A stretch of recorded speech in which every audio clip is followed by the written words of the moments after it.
Salut la compagnie, c'est Jules Melon et aujourd'hui dans la Procédé Critique, je vais vous parler d'un film français absolument improbable que j'ai découvert un petit peu indirectement grâce à l'ami Capitaine Critique qui m'en a parlé. Je crois que c'est l'un de ses meilleurs films des années 2010.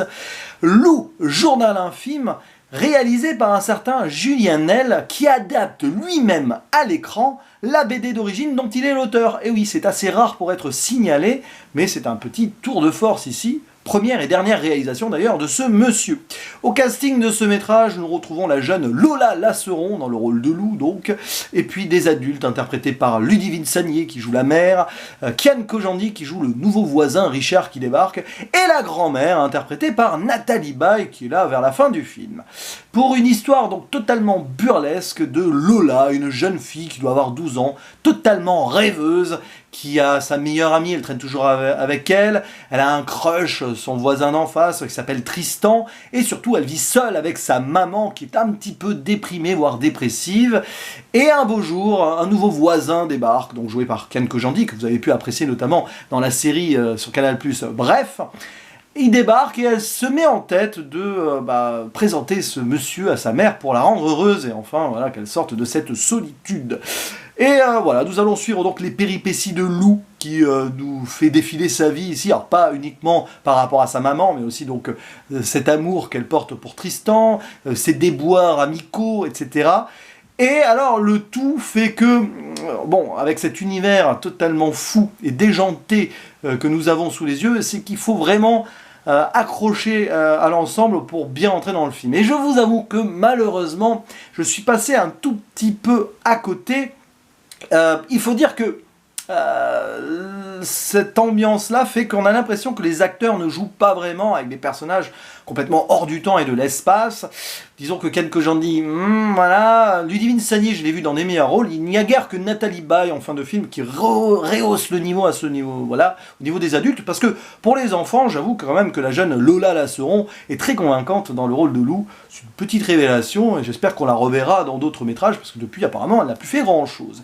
Mais voilà, voilà, il y a une atmosphère très très étrange qui fait que le film se déroule avec certains stéréotypes de scénario qui sont pas forcément très intéressants, et par moments on trouve l'ensemble un petit peu longué, mais il y a quand même quelque chose de très fort dans ce film, c'est la mise en scène et la cinématographie.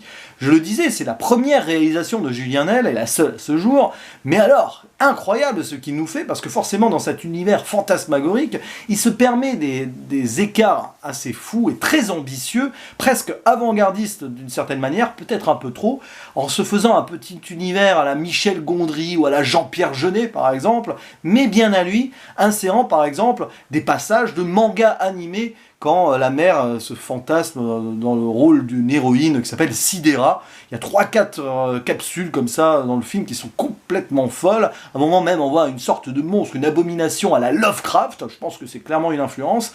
Bref, ça c'est super inventif et super intéressant. Il y a d'autres scènes comme ça vers la fin où il se tire dessus dans un univers improbable. Voilà, bon, là-dessus, c'est génial. Voilà, il y a des encarts un peu burlesques comiques aussi. Cette pizzeria tenue par des Italiens qui sont en fait des Asiatiques. Voilà, enfin, et puis oui, cette cantine où ils mangent que des sucreries, cette langue imaginaire, le goldave qu'ils apprennent voilà, à l'école, ou que la mère visiblement traduit aussi. Voilà, c'est un univers à part dont on a d'ailleurs, voilà, j'en bafouille, on a l'impression que tout sort de la tête de Lou, que c'est elle qui écrit son propre truc, mais finalement on est dedans. Et on se pose plus trop la question, même une fois les deux pieds vraiment au fond de la piscine, si vous voyez ce que je veux dire, une piscine fantasmagorique. Oui, j'en perds mes mots parce que ce film est tellement fou que là-dessus, c'est très difficile de le décrire sans trop spoiler. D'ailleurs, je ne spoile rien, je ne fais que révéler les grands moments de l'ambiance et de l'univers qui nous est présenté ici. Mais oui, malheureusement, j'ai pas ultimement accroché. Ça a beau être beau et intéressant et intelligent sur le plan visuel, l'histoire en elle-même, voilà, ça peut être un peu trop midinette pour moi, je ne sais pas.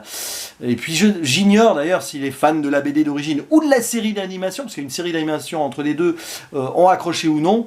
Mais voilà, je suis un peu resté à côté, mais j'ai trouvé quand même ça super bien fichu. Donc je vais mettre un 6 sur 10 sur Sens Critique et un pas mal sur Captain Watch, mais je salue l'effort et je comprends que certaines personnes, dont Capitaine Critique, aient pu apprécier parce que voilà, c'est une voilà, c'est ça, c'est un métrage très très très très rare et d'autant plus dans le cinéma français. Donc quand même, il faut mettre ça en avant, je trouve. Voilà, intéressez-vous à cette œuvre si vous avez envie de voir autre chose, quelque chose de différent. Malheureusement, il a fait un flop, hein, ce film, et je pense pas qu'il y aura de suite, alors qu'à mon avis, il y avait la possibilité d'en faire, puisqu'il y a eu plusieurs tomes d'écrits. C'est encore en cours, il me semble. Bref, c'est tout ce que j'avais à dire sur ce Loup, journal infime. Je vous dis à la prochaine. Ciao.